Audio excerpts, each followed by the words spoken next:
वंदे मातरम। आप सभी का नेटवर्क टाइम में स्वागत है। मैं हूं संजय गिरी गोस्वामी। आज बात करेंगे खास मेहमान से। जी हाँ, हमारे साथ ऐसा कहा जाता है कि ये कांग्रेस की जो द्वितीय लाइन है, सेकंड लीडरशिप है, उसमें बड़े हम कहेंगे कि तेज तरार उनके व्यक्ति हैं। उत्तराखंड प्रभारी हैं कांग्रेस के देवेंद्र यादव जी, और लगातार उत्तराखंड कांग्रेस को लेकर सक्रिय रहे हैं। और ऐसा कहा जा रहा है कि इन्होंने कांग्रेस में उत्तराखंड के अंदर करंट पैदा किया है। आज हमारे साथ जुड़े हैं, उन्हीं से जानते हैं कि उत्तराखंड कांग्रेस में क्या क्या है। देवेंद्र यादव जी, आपका बहुत बहुत स्वागत है नेटवर्क 10 में।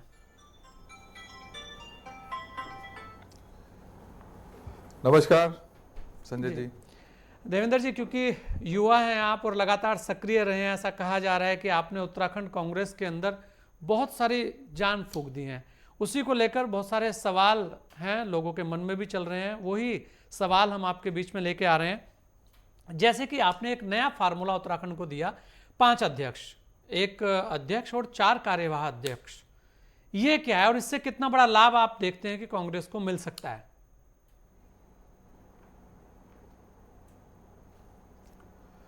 देखिए, जब से मुझे मौका मिला है उत्तराखंड में काम करने का, शुरू से हमारी एक अप्रोच रही है कि हर उस व्यक्ति तक पहुंचा जाए जो कहीं ना कहीं पंक्ति में पीछे रह जाता है। और जब भी सरकार आती है या संगठन में जब कोई काम होता है तो कहीं ना कहीं वो पीछे छूट जाता है और उसकी आवाज़ सरकार के कानों तक या संगठन के कानों तक नहीं पहुंच पाती। मेरी शुरू से ये कोशिश रही कि हम उन लोगों तक पहुंच पाएं, उनसे संपर्क साध सकें, क्या समस्याएं हैं, क्या दिक्कतें हैं, किस तरीके से आगे बढ़ना है, उन सारी चीज़ों में उनको इंक्लूड किया जा सके। और आप अच्छी तरीके से जानते हैं कि जो उत्तराखंड है वो लगभग जोग्राफिकली भले ही 70 सीटें हैं, लेकिन जोग्राफिकली एक बहुत ही टफ स्टेट के रूप में जाना और पहचाना जाता है। यहाँ पर यदि मैं बात करूँ कि चाहे टेरेन्स हैं, माउंटेन टेरेन्स हैं, चाहे प्लेन्स हैं, और उन सभी का समीकरण साधते हुए हमने ये कोशिश की है कि हमारे संगठन के साथी उस लास्ट व्यक्ति तक पहुंच पाएँ। लिहाजा हमने 4 वर्किंग प्रेसिडेंट दिए और एक मजबूत अध्यक्ष के रूप में गणेश गोंदियाल जी को उत्तराखंड में जिम्मेदारी देने का काम किया है। जी देवेंद्र जी, क्योंकि लगातार आप खुद युवाओं की बात कर रहे हैं और आपके राष्ट्रीय जो नेता हैं वो भी आजकल युवाओं पर ज़्यादा फोकस कर रहे हैं। ऐसे में अगर हम देखें, क्या देवेंद्र यादव एक प्रभारी होने के नाते उत्तराखंड में इस बार युवाओं को आगे रखकर चुनाव लड़ने जा रहे हैं? क्या युवाओं को ज़्यादा से ज़्यादा प्रतिभाग करने को मिलेगा?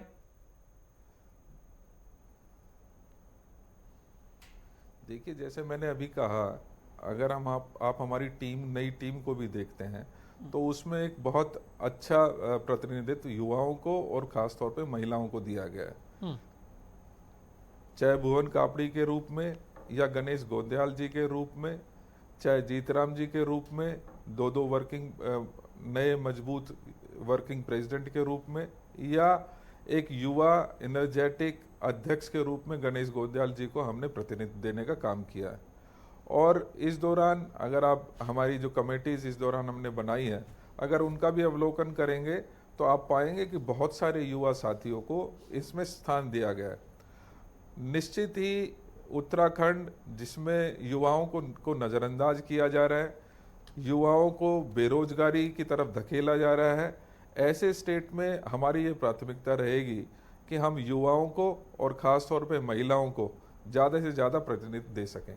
बिल्कुल देवेंद्र जी, एक बहुत बड़ी बात यह है कि उत्तराखंड के अंदर कांग्रेस के वो मुद्दे कौन से होंगे जिन्हें लेकर कांग्रेस चुनाव में जाएंगी?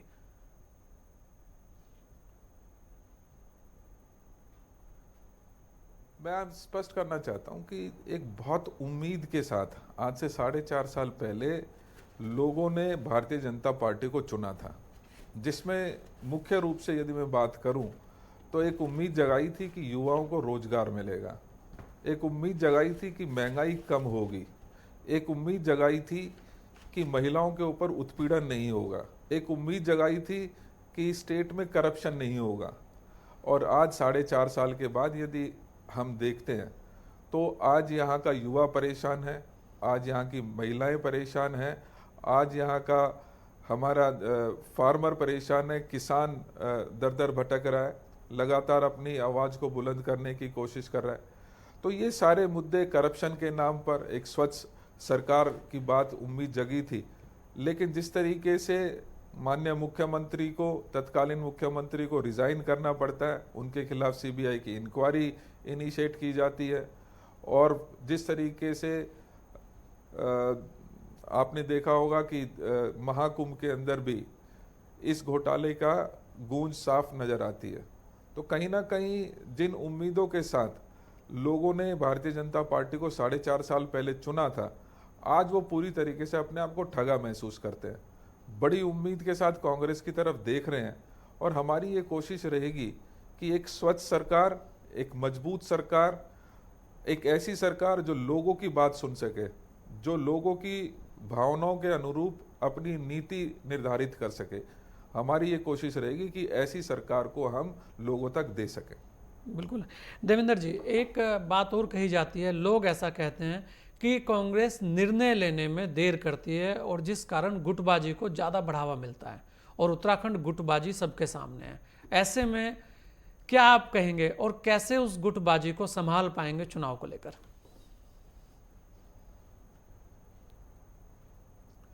मुझे खुशी है आपने ये प्रश्न मुझसे पूछा है।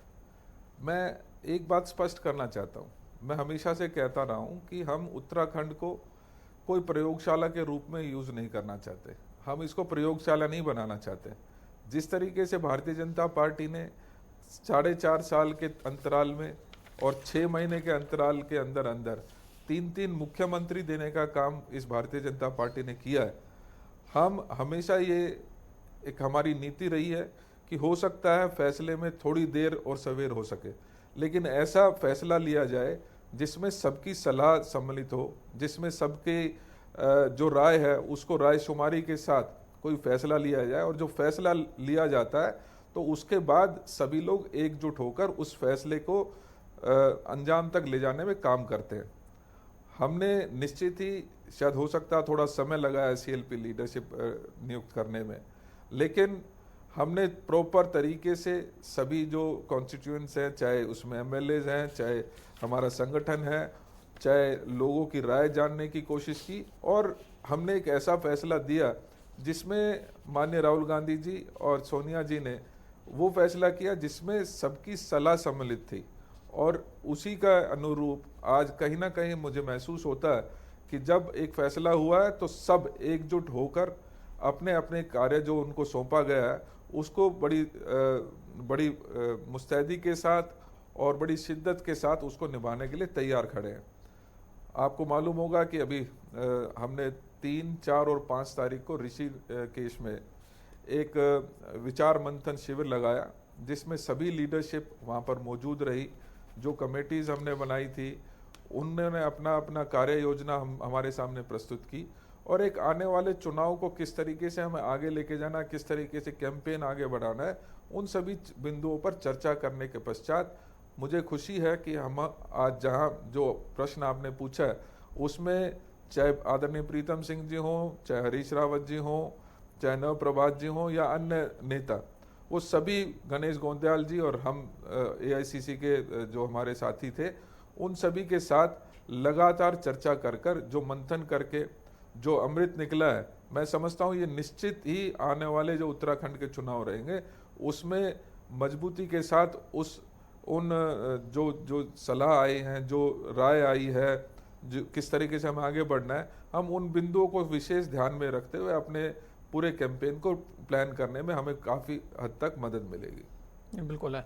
देवेंद्र जी, अभी ऐसा कहा जा रहा है वहाँ पर आम आदमी पार्टी ने भी दस्तक दी है, लोग कह रहे हैं कि वो जहाँ तक है ज़्यादा से ज़्यादा भारतीय जनता पार्टी का नुकसान उससे दिखता है, ऐसा लोग कह रहे हैं, लेकिन आम आदमी पार्टी के लोग कह रहे हैं कि हम सबसे ज़्यादा नुकसान कांग्रेस को कर रहे हैं। कैसे आप देखते हैं?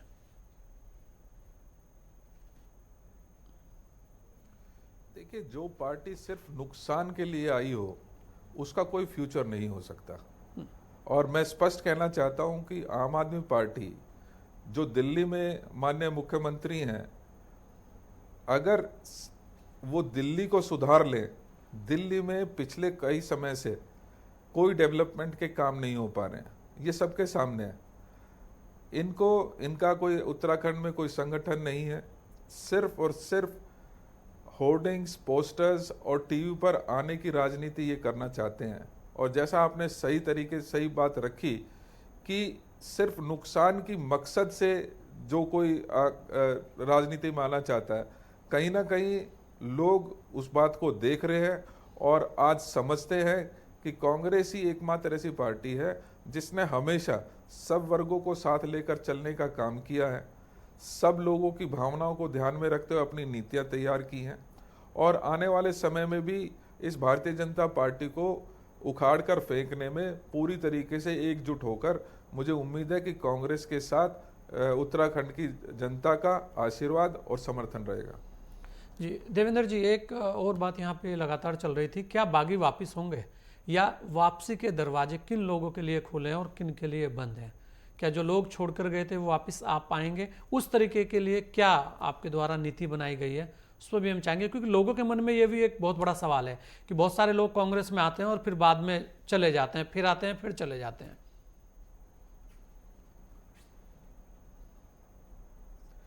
राजनीति में देखिए कभी भी दरवाजे बंद नहीं हुआ करते हैं। निश्चित ही जब भी कांग्रेस पार्टी किसी के बारे में फैसला लेगी तो उसका एक प्रोसीजर है।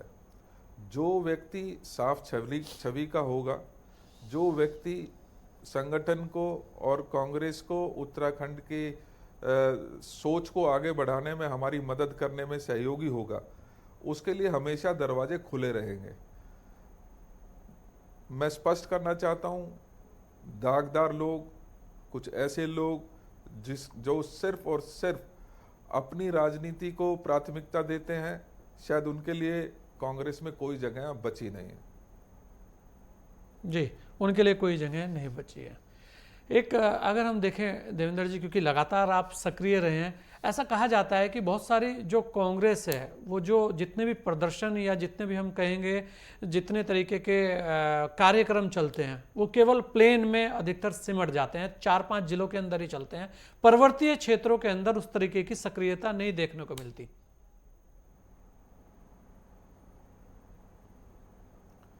नहीं, मैं इसमें स्पष्ट करना चाहता हूँ, मुझे मौका मिला है पर्वतीय क्षेत्र में, गढ़वाल पूरा क्षेत्र में घूमा और पूरे क्षेत्र में चाहे चमोली हो, चाहे रुद्रप्रयाग हो, चाहे हमारा थराली हो, उन सब क्षेत्र में मुझे जाने का मौका मिला है, नरेंद्र नगर, और वहाँ पर गांव तक पहुँचने का हमने काम किया।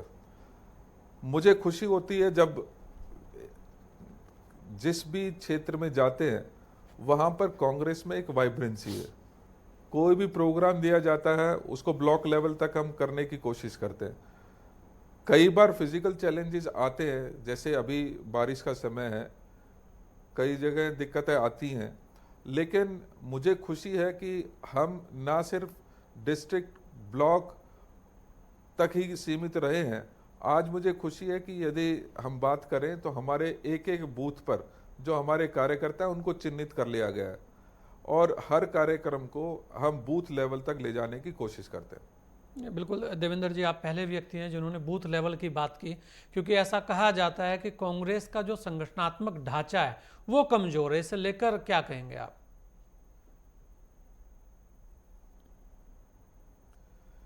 आने वाले आप समय में देखेंगे, क्योंकि इस समय जैसे मैंने कहा पेंडेमिक का भी समय था, इस समय आपने देखा था कि हमारे साथ कुछ फिजिकल चैलेंजेस भी थे बारिश वगैरह होने के नाते।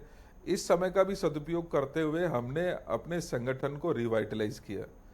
हमने ये कोशिश की है कि हमारे हर बूथ पर जो कार्यकर्ता उनको चिन्हित किया जाए। आज मुझे खुशी है कि एक एक बूथ पर हमारे 5-5, 7-7 ऐसे मजबूत साथी हमने चिन्हित कर लिए हैं जो मजबूती के साथ हमारी जो विचारधारा है उसको लोगों तक ले जाने का काम करेंगे। हमने बूथ लेवल तक ये कोशिश की है कि उसमें युवा भी साथी जुड़े, उसमें महिला भी जुड़े, उसमें बुजुर्ग का आशीर्वाद भी मिले। और हमने जो संगठन इस तरीके से तैयार किया है, आने वाले समय में हम इनकी बाकायदा ट्रेनिंग का अगले महीने हम इनकी ट्रेनिंग के लिए भी जो बूथ लेवल के हमारे कार्यकर्ता हैं उनको ट्रेन करने का काम करेंगे। किस तरीके से झूठ का सामना किया जा सकता है, क्या नीतियां हमारी कांग्रेस की रही हैं, क्या विजन के साथ हम उत्तराखंड में उतरना चाहते हैं, उन सभी चीज़ें से इनको वाकिफ किया जाएगा, उनके बारे में ट्रेन किया जाएगा। और मुझे पूरा विश्वास है कि एक एक बूथ पर हमारे पास कई कई जो हमारे डिफरेंट वर्ग से आने वाले, चाहे वो मैंने कहा कि महिला हो, चाहे बुजुर्ग हो, या युवा साथी हो, आईटी ट्रेंड हो, उन सब साथियों को इसमें स्थान मिलेगा। और निश्चित ही रूप से हमारी जो कांग्रेस की नीतियां हैं उनको ले जाने में इनका सहयोग मिलेगा। बिल्कुल देवेंद्र जी, एक बात और आजकल चल रही है, जिस तरीके से जातिगत राजनीति की तरफ को हर दल जा रहा है, क्या उत्तराखंड में भी उस तरीके की स्थितियां देखने को मिल सकती है? क्योंकि लगातार आप देखिए, चाहे उत्तर प्रदेश हो, उत्तराखंड हो, चाहे पंजाब हो, हर जगह कोई कहता है कि सिख हमारा मुख्यमंत्री होगा, कोई कहता है ब्राह्मण सम्मेलन, कोई कह रहा है कि ओबीसी सम्मेलन करो। इस तरीके की चीजें सब जगह चल रही है।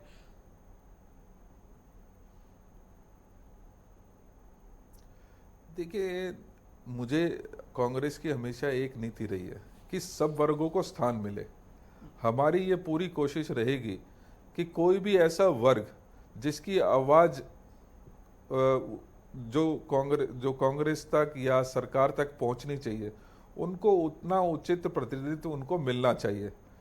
ये हमारा कॉन्स्टिट्यूशन भी कहता है। कई बार हमारे पिछड़े लोग अक्सर छूट जाते हैं, उनको रिजर्वेशन के रूप में आज उनकी आवाज़ सुनने के लिए उनको मजबूत करने में हमारा संविधान ने वो प्रोविज़न किया है। उसी तरीके से मैं समझता हूँ कि कहीं ना कहीं, चाहे वो युवा वर्ग हो, चाहे किसी जाति विशेष से संबंध रखता हो, चाहे महिला वर्ग हो, चाहे बुजुर्ग वर्ग हो, हमारी ये कोशिश रहेगी कि सबको उचित प्रतिनिधित्व दे सकें और उनकी आवाज़ को मजबूती के साथ सरकार के कानों तक पहुंचा सकें।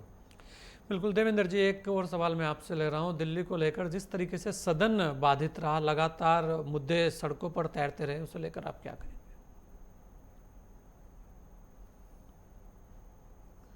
देखिए, आज कहीं ना कहीं लोकतंत्र को कमजोर करने की एक निरंतर साजिश के तहत भारतीय जनता पार्टी काम कर रही है।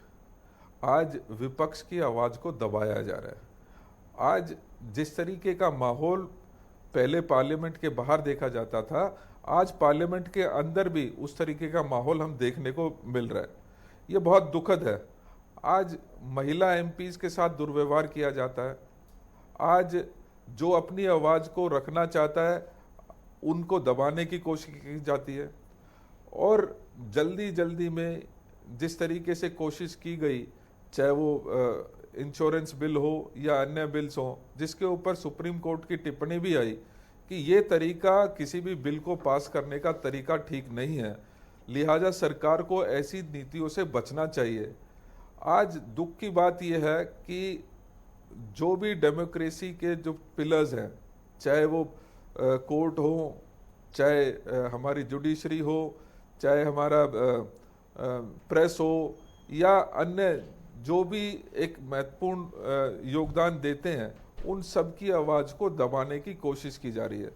हम इसकी भर्त्सना करते हैं और कांग्रेस को मैं कहना चाहता हूं, माननीय राहुल गांधी जी के नेतृत्व में इस आवाज़ को दबाने नहीं दिया जाएगा। हम लगातार अपना संघर्ष जारी रखेंगे और अपनी मजबूती से आवाज़ लोगों की, जो व्यक्ति कहीं ना कहीं इस दौर में पिछड़ा है, चाहे वो किसान हो, चाहे वो महिला हो, चाहे हमारा रेडी पटरी वाला बेचारा मजदूर हो, उन सभी की आवाज़ को मजबूती के से उठाने का काम कांग्रेस लगातार करती रहेगी। जी देवेंद्र जी, जिस तरीके से उत्तराखंड में यात्राएं चला रखी हैं पार्टियों ने, और आज वहाँ केजरीवाल जी भी हैं, क्या आपके द्वारा भी कुछ ऐसे उस तरीके की प्लानिंग है कि भविष्य में कुछ इस तरीके के कार्य किए जाएं, या इन यात्राओं को लेकर कितना बड़ा इम्पैक्ट जनता के ऊपर पड़ेगा, कैसे आप देखते हैं? जी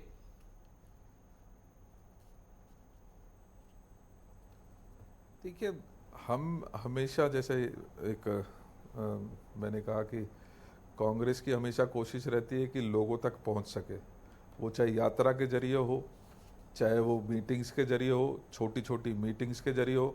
हमारी पूरी ये कोशिश रहेगी कि समाज के हर वर्ग तक पहुंचा जाए। उसके लिए हमने आउटरीच कमेटी का गठन किया है, जिसमें चाहे वो रेडी पटरी वाला हमारा भाई हो, चाहे एक्स सर्विसमैन हमारे साथी हों, हमारे यूनियन वाले साथी हों, उन सब तक हमारी ये कोशिश रहेगी हम उन तक पहुंच पाए। जहाँ तक यात्रा की बात है, निश्चित ही कांग्रेस ने भी एक यात्रा का प्लान किया है, जिसमें हमारा पूरा प्रदेश का नेतृत्व एक मंच पर आकर उस यात्रा को अंजाम देगा। हमने ये निश्चित किया है कि ये यात्राएं जो पूरे प्रदेश के हर विधानसभा तक पहुंचेगी, उसको 4 फेजेज में डिवाइड करने का काम किया है। सितंबर फर्स्ट वीक में हम जो कुमाऊं का प्लेन्स है, खटीमा से अपनी यात्रा का शुभारंभ करेंगे, और इसी प्रकार से चाहे गढ़वाल के प्लेन्स हो, गढ़वाल की हिल्स हो या कुमाऊं हिल्स हो, इसको 4 फेजेज में डिवाइड करके हम अपनी इन यात्राओं को अंजाम देंगे और कोशिश करेंगे हर उस क्षेत्र तक उस व्यक्ति की आवाज़ बन सके जो कहीं ना कहीं आज अपने आप को छूटा हुआ महसूस करता है। इसके साथ साथ मैं कहना चाहता हूं कि हम बूथ लेवल की, जैसे बार बार हम चर्चा कर रहे हैं, बूथ लेवल के जो हमारे कार्यकर्ता हैं उनके सम्मेलन सेकंड फेज में करेंगे, जिसमें उनको ना सिर्फ ट्रेनिंग बल्कि आने वाले चुनाव की जो चुनौतियां हैं उसके लिए, उसको तैयार करने के लिए भी हम बूथ लेवल की मीटिंग्स भी हर विधानसभा में करने जा रहे हैं। चलिए देवेंद्र यादव जी, आज आपने अपना समय हमें दिया, इसके लिए बहुत बहुत धन्यवाद आपका। थैंक यू, धन्यवाद। तो ये थे हमारे साथ देवेंद्र यादव जी, कांग्रेस के प्रभारी हैं उत्तराखंड के। बहुत सारी चीज़ें, बहुत सारी जानकारियाँ उन्होंने दी। इस आज की खास मुलाकात में इतना ही, दीजिए मुझे इजाज़त। जय हिंद।